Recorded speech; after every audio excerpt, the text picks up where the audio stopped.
बिस्मिल्लाहिर्रहमानिर्रहीम। अस्सलाम वालेकुम डियर स्टूडेंट्स, मैं आपका टीचर ज़हीर अहमद कुरैशी। बच्चों, आपने चैप्टर नंबर 3 के अंदर ये तो पढ़ लिया कि C++ क्या होती है, उसके अंदर हम प्रोग्राम किस तरह लिखेंगे, उसके डिफरेंट कंपोनेंट्स कौन कौन से हैं। फिर आपने ऑपरेटर्स भी पढ़ लिए जिनके जरिए से आप डिफरेंट टाइप ऑफ एक्सप्रेशंस लिख सकते हो, डिफरेंट लॉजिक्स बना सकते हो।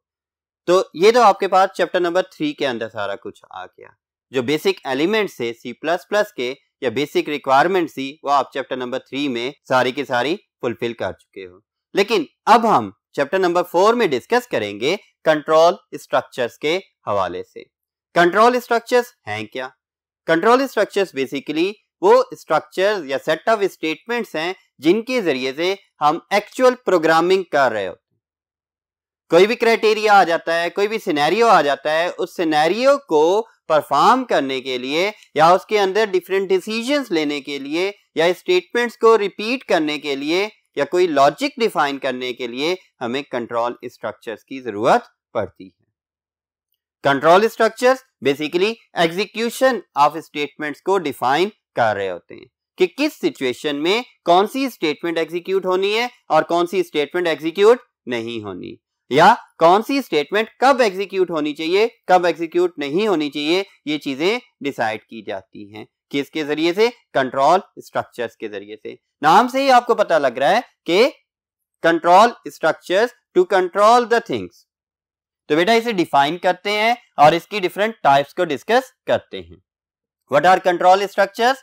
Control structure is the statement और set of statements used to control the flow of execution, जिसके जरिए से हम फ्लो ऑफ एग्जीक्यूशन को कंट्रोल कर रहे होते हैं। वो स्टेटमेंट या सेट ऑफ स्टेटमेंट्स क्या कहलाती हैं? कंट्रोल स्ट्रक्चर्स कहला रही होती हैं।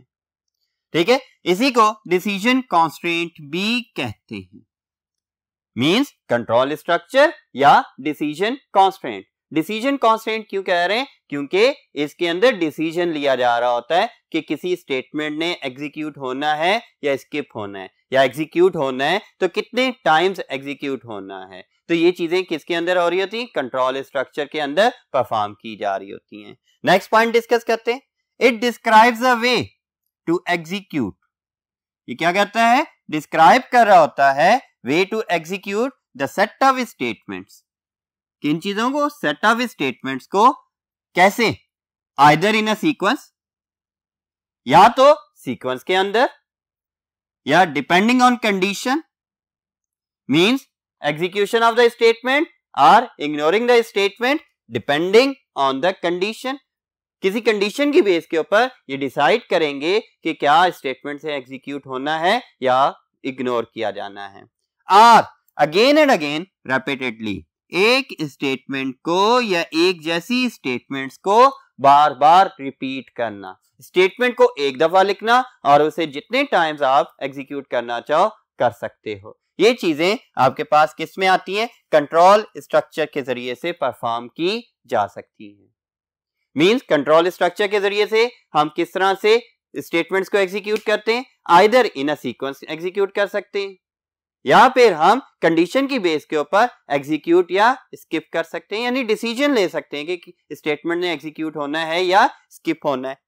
या फिर अगेन अगेन रिपीट कर सकते हैं स्टेटमेंट्स को for a specified number of time और as long as the given condition is true.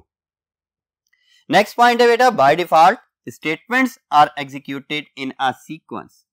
Bye default C++ के अंदर जो स्टेटमेंट्स एग्जीक्यूट हो रही होती हैं वो एक सीक्वेंस में होती है। अब हम इन्हीं स्ट्रक्चर्स को, इन्हीं चीजों को डिटेल में देखेंगे कि कौन सी टाइप्स है कंट्रोल स्ट्रक्चर की, उनमें स्टेटमेंट्स किस किस तरह से एग्जीक्यूट हो रही होती हैं।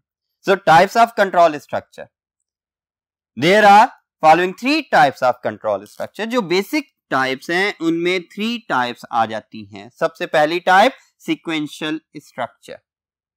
हमने बात की थी इन अ सीक्वेंस, तो सीक्वेंस में स्टेटमेंट्स को एग्जीक्यूट करने के लिए कौन सा स्ट्रक्चर है? सीक्वेंशियल स्ट्रक्चर मौजूद है। फिर दूसरा स्ट्रक्चर है डिसीजन सिलेक्शन स्ट्रक्चर। या तो इसे सिलेक्शन स्ट्रक्चर कह लें या इसे डिसीजन स्ट्रक्चर कह लें, क्योंकि इसके अंदर स्टेटमेंट्स को कंडीशन की बेस के ऊपर डिसाइड किया जाता है कि एग्जीक्यूट होनी है या इग्नोर होनी है। फिर थर्ड वन आ जाएगा रेपिटिशन, इसी को आइटरेशन या लूप स्ट्रक्चर भी कहेंगे, कि लूप लगा दिया जाता है स्टेटमेंट को बार बार रिपीट करने का। कितनी बार रिपीट करने का ये डिपेंड करता है कि हमारे पास नंबर ऑफ टाइम्स गिवन है या कोई कंडीशन स्पेसिफाई की जा रही है कि जब तक कंडीशन फॉल्स नहीं हो जाती तब तक रिपीट करते रहो। तो चलते हैं बच्चों नेक्स्ट बोर्ड की जानिब और one by one in types को डिस्कस करते हैं। जी बच्चों, तो पहली टाइप कौन सी थी? Sequence structure. सीक्वेंस स्ट्रक्चर में स्टेटमेंट्स कैसे एग्जीक्यूट हो रही होती हैं?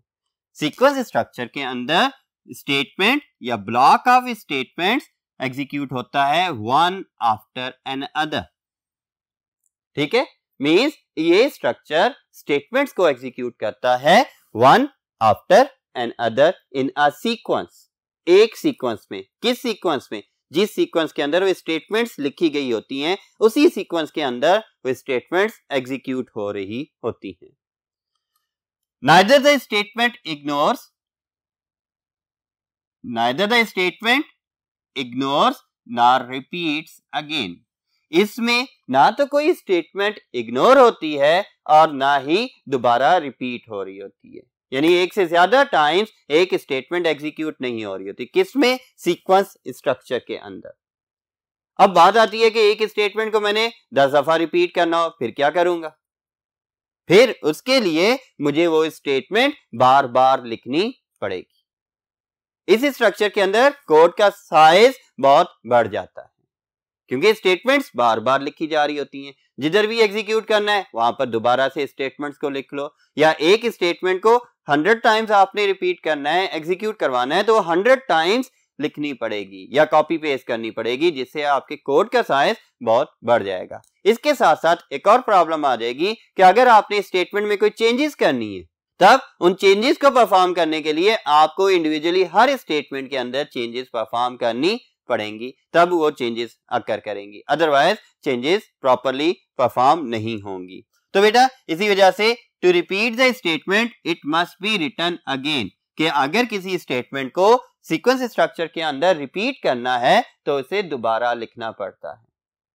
अगेन कि सीक्वेंस स्ट्रक्चर स्टेटमेंट्स को एक सीक्वेंस के अंदर एग्जीक्यूट कर रहा होता है, और किस सीक्वेंस में? जिस सीक्वेंस में वो स्टेटमेंट्स लिखी गई हैं। जिस तरह हम रीडिंग करते हैं, अभी ये देखिए पॉइंट्स लिखे हुए हैं, इनमें हम सिलेक्टिव पॉइंट्स को नहीं रीड कर रहे बल्कि एक सीक्वेंस के अंदर तमाम पॉइंट्स को वन बाय वन डिस्कस कर रहे हैं। तो ये भी सीक्वेंस स्ट्रक्चर आ गया। और बाय डिफॉल्ट C++ के अंदर जो भी प्रोग्राम्स होते हैं वो सीक्वेंस स्ट्रक्चर को फॉलो कर रहे होते हैं।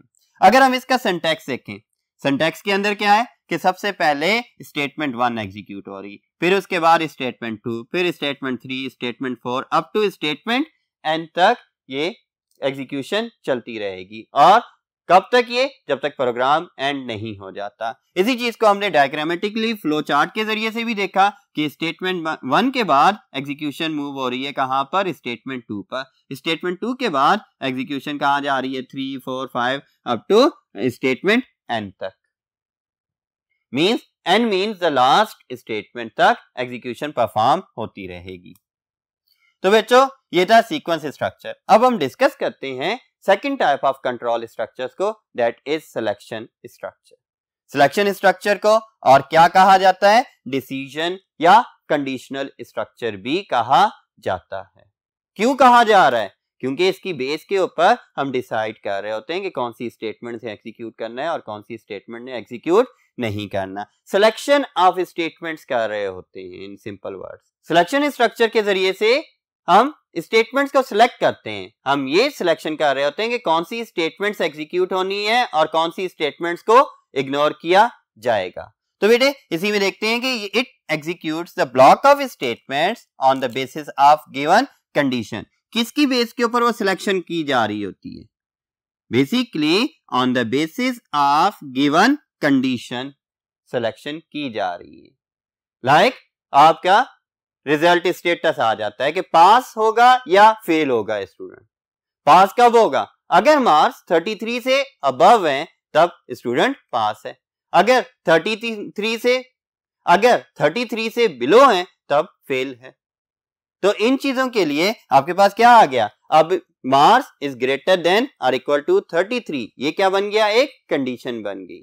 और इस कंडीशन के अगेंस्ट दो स्टेटमेंट्स आ गई, उन दोनों में से कोई एक statement at a time execute करेगी और दूसरी स्टेटमेंट इग्नोर कर दी जाएगी। तो ये किस में आ जाता है, ये सिलेक्शन स्ट्रक्चर के अंदर आ जाता है। अब यही देखें, if the condition is true, अगर तो कंडीशन ट्रू है, it will execute the statements. कौन सी स्टेटमेंट्स, जो उस कंडीशन पर डिपेंड कर रही है, otherwise it will ignore them. यहां पे उन स्टेटमेंट्स को इग्नोर कर देगा और फिर किसको, अल्टरनेट स्टेटमेंट्स को एग्जीक्यूट करेगा, या फिर उन स्टेटमेंट्स को इग्नोर करते हुए अदर स्टेटमेंट्स पर चला जाएगा जो प्रोग्राम की रिमेनिंग स्टेटमेंट्स होंगी। सिलेक्शन स्ट्रक्चर के अंदर कंडीशन की बेस के ऊपर स्टेटमेंट्स एग्जीक्यूट होती हैं। पहले कंडीशन चेक होती है, अगर कंडीशन ट्रू है तो स्टेटमेंट्स एग्जीक्यूट करेंगी, अगर कंडीशन ट्रू नहीं है तो स्टेटमेंट्स स्किप हो जाएंगी। It will ignore them. It is also called decision और conditional structure because it is used for decision making.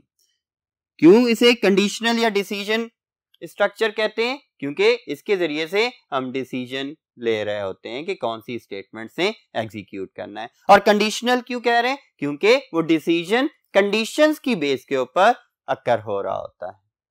यही चीज सिंटैक्स के अंदर देखें, इसके अंदर हम इफ यूज कर रहे होते हैं।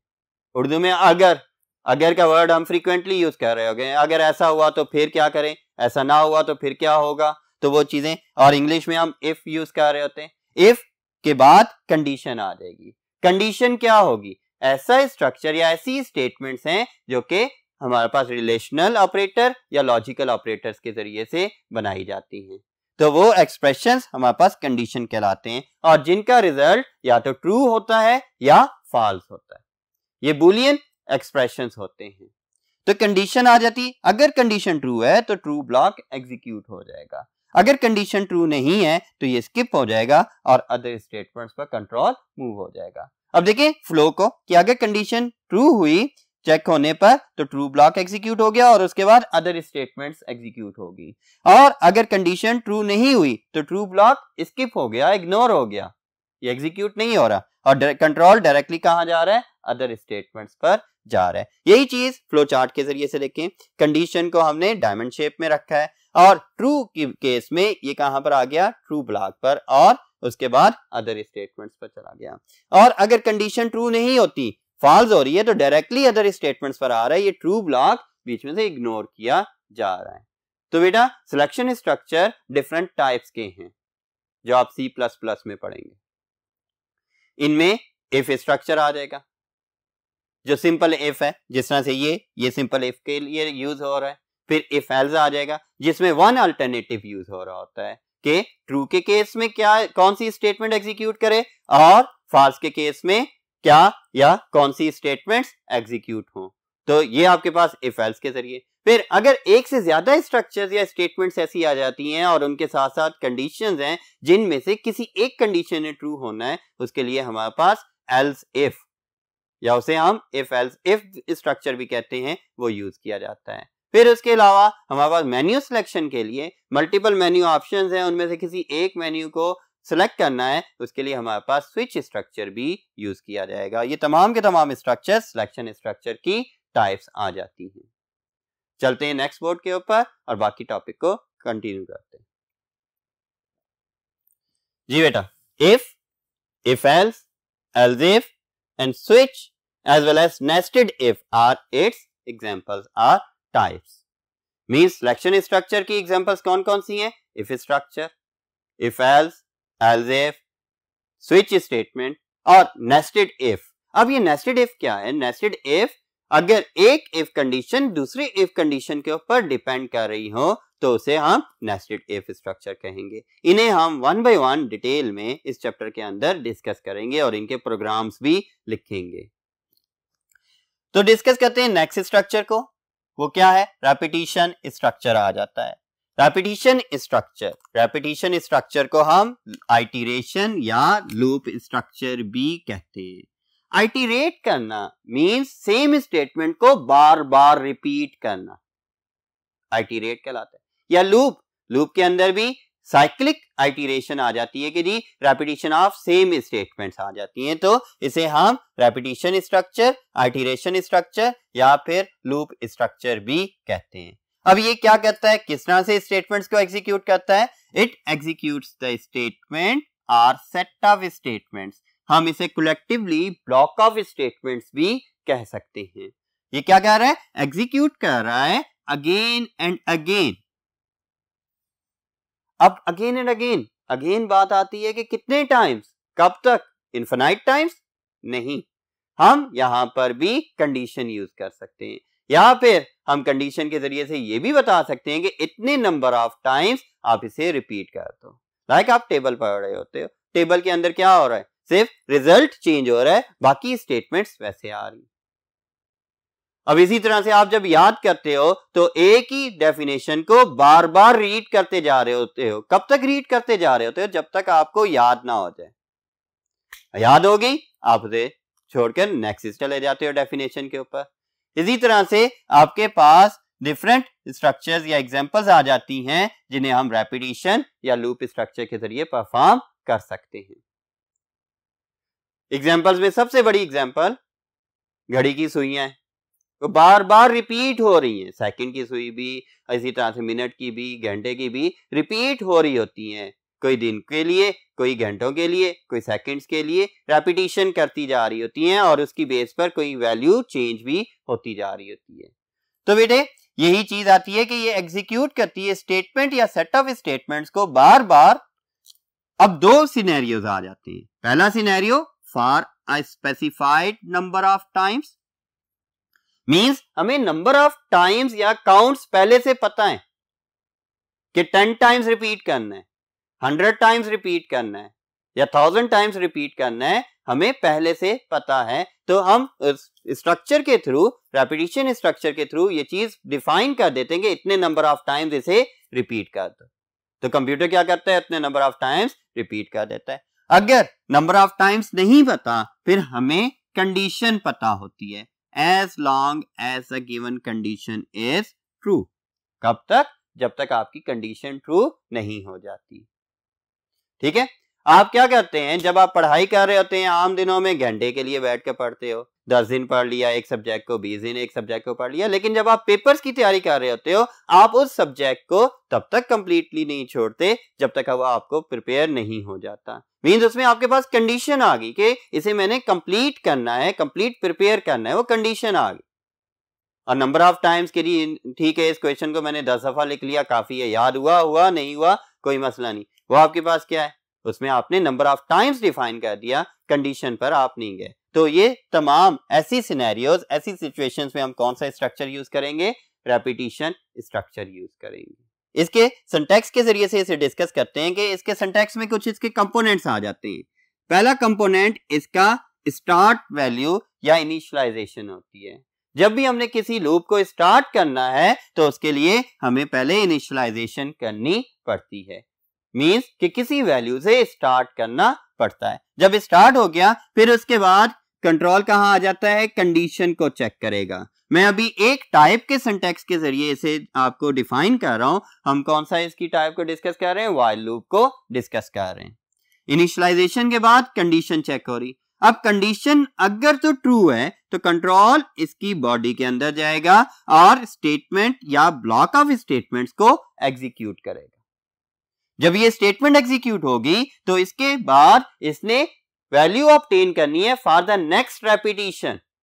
वैल्यू सेम भी हो सकती है या वो इंक्रीमेंट और डिक्रीमेंट ऑफ एनी वैल्यू भी हो सकता है। मींस यहां से स्टेप वैल्यू की इंक्रीमेंट या डिक्रीमेंट करके दोबारा कहां पर आ गया?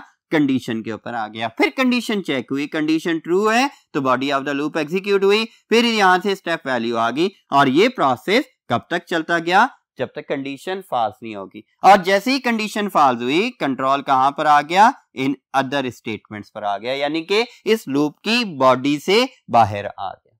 ठीक है बेटा, तो इस तरह से रेपिटेशन ऑफ स्ट्रक्चर की जा रही होती है, रेपिटेशन ऑफ स्टेटमेंट्स की जा रही होती है, किसकी बेस के ऊपर? कंडीशन की बेस के ऊपर। कंडीशन ट्रू है जब तक, तब तक रेपिटेशन होती जाएगी, कंडीशन फॉल्स है तो रेपिटेशन रुक जाएगी और कंट्रोल अदर स्टेटमेंट्स पर चला जाएगा। यही चीज इस फ्लो चार्ट के जरिए से देखते हैं कि हमारे पास वैल्यू इनिशियलाइज होगी। अब जब वैल्यू इनिशियलाइज हो गई तो उसके बाद कंडीशन चेक हुई, अगर तो कंडीशन ट्रू है तो कंट्रोल कहां पर चला गया? ब्लॉक ऑफ स्टेटमेंट्स पर चला गया और बॉडी ऑफ द स्टेटमेंट्स को एग्जीक्यूट कर दिया।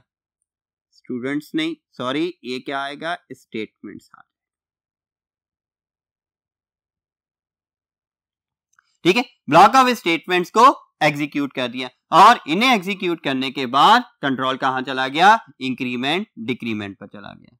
अब ये इंक्रीमेंट डिक्रीमेंट होकर यानी कि स्टेप वैल्यू परफॉर्म होगी जो कि नेक्स्ट वैल्यू को इंडिकेट करेगी। इसके बाद दोबारा कंट्रोल कंडीशन के पास आया, कंडीशन चेक हुई, कंडीशन ट्रू थी, फिर ब्लॉक ऑफ स्टेटमेंट्स पर चला गया, फिर इंक्रीमेंट, फिर कंडीशन, फिर ब्लॉक ऑफ स्टेटमेंट। कब तक?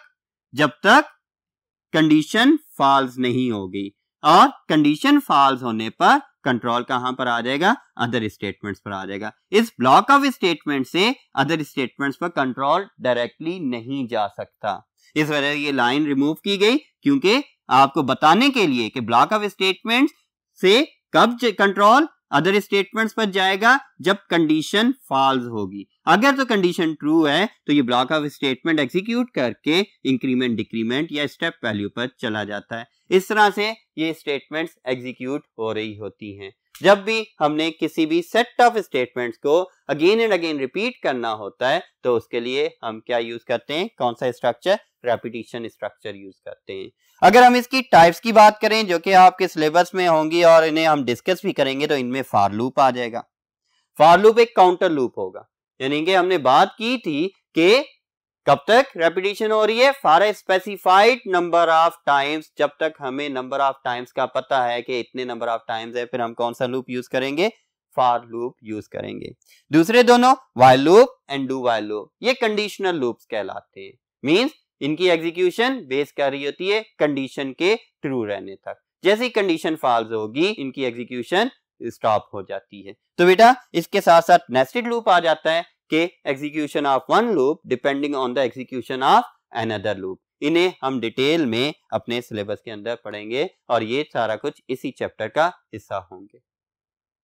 तो बेटा हमने कंट्रोल स्ट्रक्चर के बारे में डिस्कस कर लिया। ये कंट्रोल स्ट्रक्चर्स बहुत ही इंपॉर्टेंट है प्रोग्रामिंग लॉजिक को डेवलप करने के लिए।